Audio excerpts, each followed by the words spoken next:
Hello प्यारे बच्चों, कैसे हैं आप लोग। आई होप कि आप लोग बहुत ही अच्छे होंगे।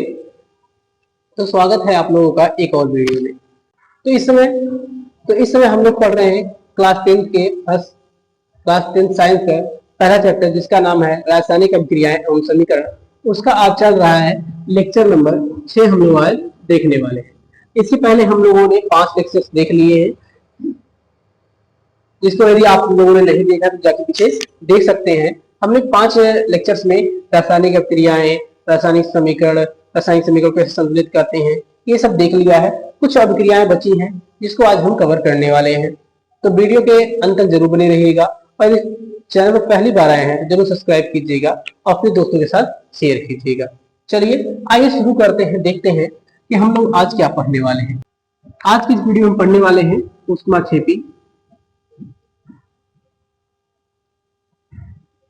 ऊष्माक्षेपी एवं ऊष्मा शोषी अभिक्रिया।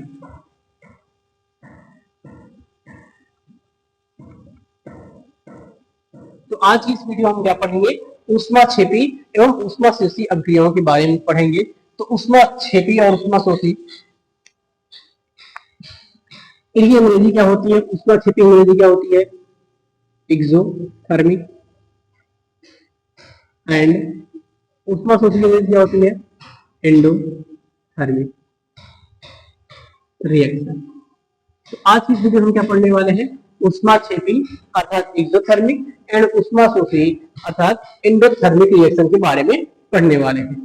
चलिए सबसे पहले देखते हैं ऊष्माक्षेपी और ऊष्माशोषी अभिक्रिया होती क्या है। देखिएगा, हम लोग जब भी कोई अभिक्रिया करवाते हैं, ए टू जेड हम कोई अभिक्रिया करवाते हैं, तो उस अभिक्रिया के दौरान दो चीजें कॉमन होती है।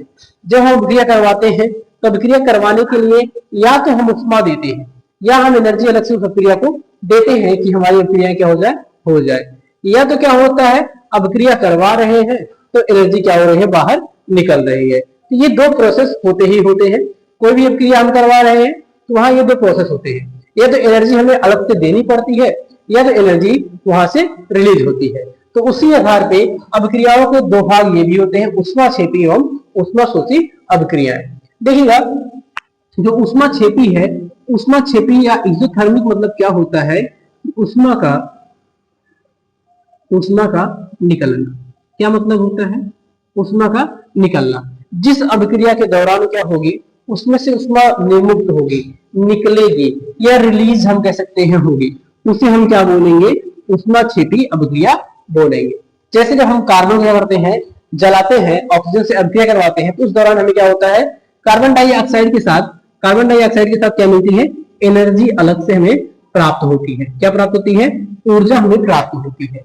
तो उस दौरान क्या होता है, उसे हम क्या कहते हैं? ऊष्माक्षेपी अभिक्रिया कहते हैं। जबकि ऊष्माशोषी क्या होता है? ऊष्माशोषी अभिक्रिया क्या होती है? जिसमें क्या होता है, ऊष्मा देनी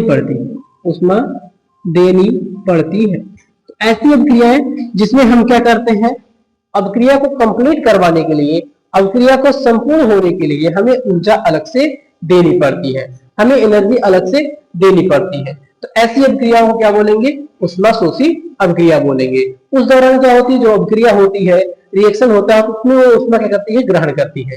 तो पहला क्या था? ऊष्माक्षेपी। ऊष्माक्षेपी का मतलब क्या होता है? ऊष्मा का निकलना। उस अभिक्रिया के दौरान क्या होगी? ऊष्मा निकलेगी। और वही दूसरा हमारा ऊष्माशोषी का मतलब क्या होगी? ऊष्मा देनी पड़ेगी। तो देखिएगा, ऊष्माशोषी जो है, हमने क्या बताया था आपको? हमने पहले ही वीडियो में बता दिया कि यदि आपको अभिक्रियाएं करनी है तो सबसे पहले आप अभिक्रियाओं के नाम पे चले जाओ। कहाँ चले जाओ? अभिक्रियाओं के नाम पे चले जाओ। अभिक्रियाओं के नाम क्या है? ये देखिए, यहाँ क्या नाम है? ऊष्माशोषी। क्या नाम है? ऊष्माशोषी। ऊष्मा तो आप सभी लोग जानते हैं, ऊष्मा माने एनर्जी। ऊष्मा का मतलब क्या होगा? एनर्जी। देखिए, शोषी वर्ड आया है। शोषी वर्ड से क्या आपको तात्पर्य निकल रहा है? शोषी से क्या मिल रहा है? शोषी से शोषण से बना है, शोषण अर्थात अवशोषण। तो अवशोषण मतलब क्या होता है? कि ऊर्जा को ग्रहण करना। अवशोषण मतलब क्या होता है? ऊर्जा को ग्रहण करना। तो ऐसी उस एनर्जी का अवशोषण। तो उष्माशोषी क्या हो गया, वह अभिक्रिया जिसमें उष्मा का क्या होता है, अवशोषण होता है, अर्थात उष्मा ग्रहण की जाती है। तो ग्रहण कब होगा, जब हम लोग उसे अलग से एनर्जी देंगे तब होगा।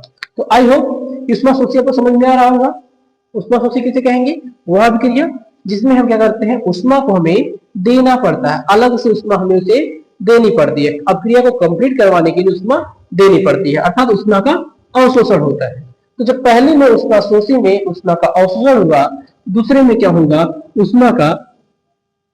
उष्मा का निकलना, यहाँ लिखा ही गया है उष्मा का निकलना। उष्माक्षेपी, क्षेपण मतलब क्या होता है, निकालना। उष्माक्षेपण, उष्मा मतलब उष्मा हो गया, क्षेपी का मतलब क्षेपण, क्षेपण माने क्या हो गया, निकालना। तो जहां एनर्जी क्या होती है, निकलती है, जहां एनर्जी क्या होती है, अभिक्रिया के दौरान एनर्जी निकलती है, तो उसमें हम लोग क्या बोलते हैं, उष्माक्षेपी अभिक्रियाएं बोलती है। तो उष्माक्षेपी क्या हो जाएगा, जिसमें से उष्मा निकलेगी। उष्माशोषी क्या हो जाएगा, जिसमें उष्मा देनी पड़ेगी। तो ये दो अभिक्रियाएं हम क्या करते हैं, उष्मा के आधार पे बांटते हैं। चलिए इनकी हम बारी बारी से परिभाषा लिखते हैं और देखते हैं इन्हें हम कैसे डिफाइन कर सकते हैं और इसके एग्जांपल्स को देखते हैं। देखिए उष्माक्षेपी अभिक्रिया किसे कहेंगे, वे रासायनिक अभिक्रियाएं जिसमें से उष्मा क्या होती है, निर्मुक्त होती है, उष्मा निर्मुक्त होती है, उसे हम क्या बोलेंगे, उष्माक्षेपी अभिक्रिया। तो वे अभिक्रियाएं जिसमें से उष्मा निकलती है, निर्मुक्त माने क्या होता है, निकलना, निर्मुक्त माने क्या होता है, निकलना। तो वे अभिक्रियाएं जिसमें से उष्मा निकलती है या बोलिए उष्मा निर्मुक्त होती है, उसे हम लोग क्या बोलते हैं, उष्माक्षेपी अभिक्रिया कहते हैं। जैसे एग्जांपल देखिएगा, एग्जांपल में ग्रेफाइट की अभिक्रिया, ग्रेफाइट की अभिक्रिया ऑक्सीजन से कराने पर, ऑक्सीजन से कराने पर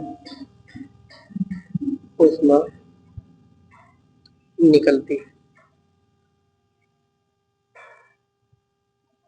उष्मा निकलती। तो देखिएगा जो एग्जांपल हमारा क्या है, जब हम ग्रेफाइट की अभिक्रिया करते हैं ऑक्सीजन से कराते हैं, उस दौरान क्या होती है, उष्मा रिलीज होती है। जब देखिए ग्रेफाइट मतलब, ग्रेफाइट क्या है, कार्बन, कार्बन का परमाणु है, तो ग्रेफाइट मतलब कार्बन हो गया। और इसकी अभिक्रिया हम किसके साथ करवाते हैं, ऑक्सीजन के साथ। क्या करवाते हैं, किसके साथ, ऑक्सीजन के साथ करवाते हैं। तुम्हारा क्या बनता है, कार्बन डाइऑक्साइड, क्या बनता है, कार्बन डाइऑक्साइड। और इसके साथ क्या होता है, 94 कैलोरी, 94 किलो कैलोरी क्या होती है, निकलती है। तो क्या होता है, जब हम ग्रेफाइट की अभिक्रिया करते हैं, ऑक्सीजन के साथ करवाते हैं, ग्रेफाइट की क्रिया ऑक्सीजन, ग्रेफाइट कहिए या कार्बन कहिए, तो कार्बन का परमाणु ही ग्रेफाइट होता है। तो कार्बन की क्रिया हम ऑक्सीजन के साथ करवाते हैं, तो उस दौरान क्या बनता है, CO2 अभी क्या बनती है, गैस बनती है, CO2 गैस बनती है। और CO2 गैस के साथ साथ क्या होता है, वहां से उष्मा निर्मुक्त होती है। देखिए हम कोई चीज जलाते हैं, तो जलाने के साथ क्या होता है, धुआं उठता है अर्थात कार्बन डाइऑक्साइड निकलता है, और उष्मा हमें क्या होती है, प्राप्त होती है। जब हम कुछ जलाते हैं, आप सिंपली सोच लीजिए, जब आप लकड़ी जलाते हैं, तो लकड़ी जलाते हो क्या होती है, कार्बन डाइऑक्साइड निकलता है धुआं के रूप में, और वहां हमें क्या मिलती है, उष्मा मिलती है। जो हमारी उसकी ज्वाला जलती है, उससे हमें क्या मिलती है, उष्मा मिलती है। तो वैसे ही हम क्या करते हैं, जब कार्बन डाइऑक्साइड को जलाते हैं, ऑक्सीजन के साथ अभिक्रिया करवाते हैं, तो क्या निकलती है, कार्बन डाइऑक्साइड गैस निकलती है। और उसके साथ क्या होती है, 94 किलो कैलोरी क्या होती है, एनर्जी रिलीज होती है, एनर्जी क्या होती है, निकलती है। तो ये है क्या है आपका उष्माक्षेपी अभिक्रिया का एग्जाम्पल। तो देखिएगा कार्बन हो गया, कार्बन के साथ ऑक्सीजन की अभिक्रिया करवाई गई, तो क्या बन गया, कार्बन डाइऑक्साइड। और उसके साथ क्या हुआ, 94 किलो कैलोरी क्या होती है, उष्मा निकलती है। अब यदि हमें ऐसे अभिक्रिया लिखी गई है, अभिक्रिया तो लिख दिया गया है, मान लीजिए ना लिखा हो ऊपर वाला कि उष्मा निकलती है, केवल अभिक्रिया लिखा गया, उसके रिएक्शन लिखे गए हो, तो हम वहां कैसे पहचानेंगे कि उष्माक्षेपी अभिक्रिया है कि उष्माशोषी अभिक्रिया है। यदि देखिएगा जो हमारा उत्पाद साइड है, उत्पाद जो है, जो हमारा उत्पाद बन रहा है, उसकी तरफ क्या होगा, प्लस के साथ ध्यान दीजिएगा, जिधर उत्पाद रहेगा उसकी साइड में प्लस के साथ क्या लिखा रहेगा, एनर्जी लिखी रहेगी, प्लस के साथ एनर्जी के मान लिखे रहेंगे। जैसे यहां देखेंगे अभिक्रिया हुई है, ये अभिकारक है, ये क्या है आपके अभिकारक है, और ये क्या है, उत्पाद है। तो कार्बन डाइऑक्साइड गैस बना, उसके साथ देखेंगे प्लस के साथ क्या लिखा गया है, प्लस 94 किलो कैलोरी लिखा गया है। तो उसके साथ प्लस के साथ एनर्जी क्या होगा, लिखा रहेगा। तो जहां एनर्जी प्लस के साथ लिखा रहेगा उसे हम क्या बोलेंगे, ऊष्माक्षेपी अभिक्रिया बोलेंगे। तो ये रहा उसकी परिभाषा, ऊष्माक्षेपी अभिक्रिया की परिभाषा।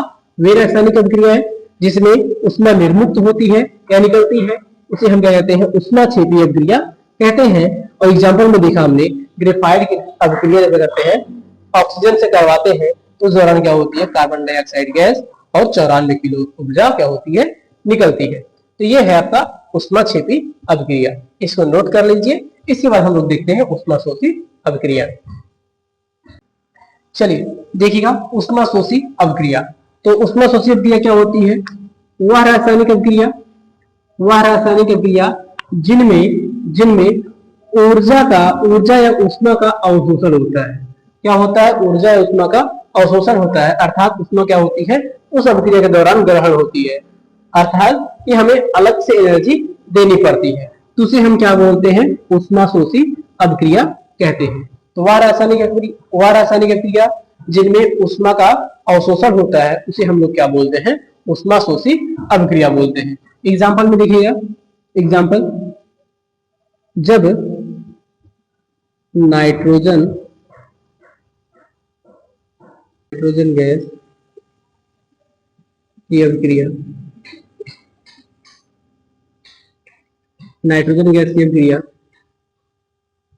ऑक्सीजन से कराते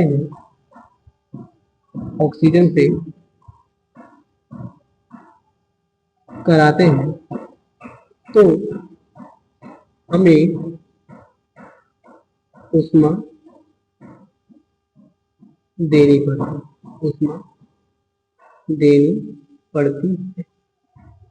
देखिए क्या होता है, एग्जांपल क्या है, जब हम नाइट्रोजन गैस की ऑक्सीजन से क्या करते हैं, अभिक्रिया करवाते हैं। नाइट्रोजन गैस हो गया हमारा N2 हो गया, और इसके फिर किससे करवाते हैं, ऑक्सीजन से करवाते हैं। तो नॉर्मली ये अभिक्रिया क्या होती है, होती नहीं है, ये अभिक्रिया आपस में नहीं होती है।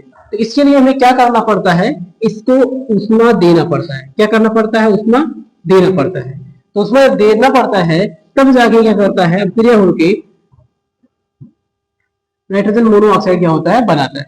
जब हम क्या करते हैं, नाइट्रोजन की अभिक्रिया ऑक्सीजन से करवाते हैं, तो इस दौरान क्या होता है, ये अभिक्रिया नॉर्मल टेम्परेचर पे क्या होती है, कंप्लीट नहीं हो पाती है। तो उसके लिए हमें क्या करना होता है, उसको अलग से ऊष्मा देना पड़ता है। जब अलग से ऊष्मा देते हैं तो क्या होता है, हमारा नाइट्रोजन मोनोऑक्साइड बनके तैयार होता है।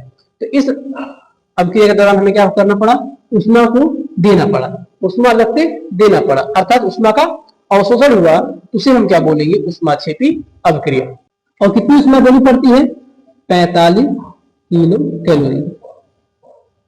45 किलो कैलोरी। देखिए तो हमने क्या किया, नाइट्रोजन गैस की अभिक्रिया ऑक्सीजन के साथ करवाया।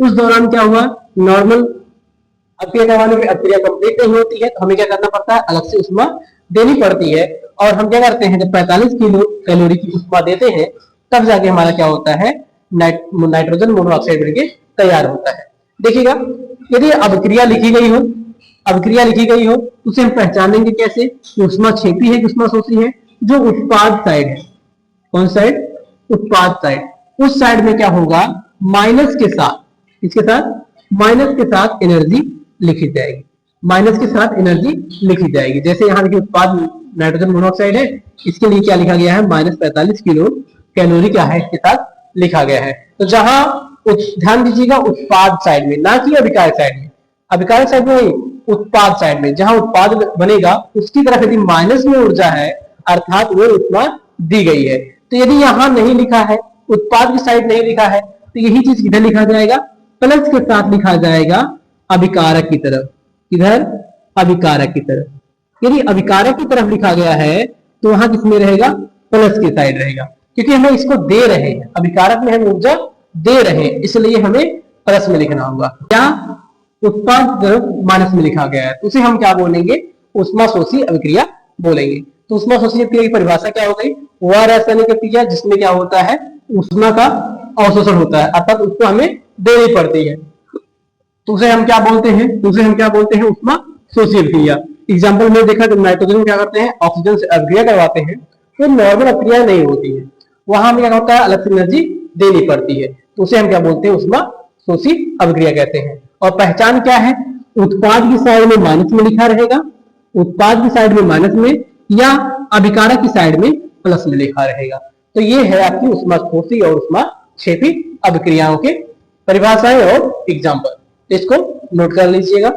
चलिए अगला एग्जाम्पल देखते हैं। जैसे हमने लिखा है N2 प्लस में H2, क्या लिखा गया है N2 प्लस में 3H2 और तीर का निशान लगा के हमने यहां लगा दिया 2NH3, क्या लिख दिया 2NH3 और इसके साथ हमने लिख दिया 22 किलो कैलोरी।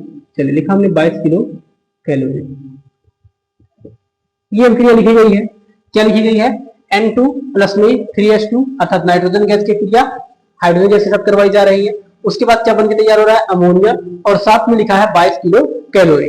तो अब बताना है इस अभिक्रिया को देखकर यदि बताना रहे कौन सी अभिक्रिया हो रही है तो उसे हम कैसे बता सकते हैं।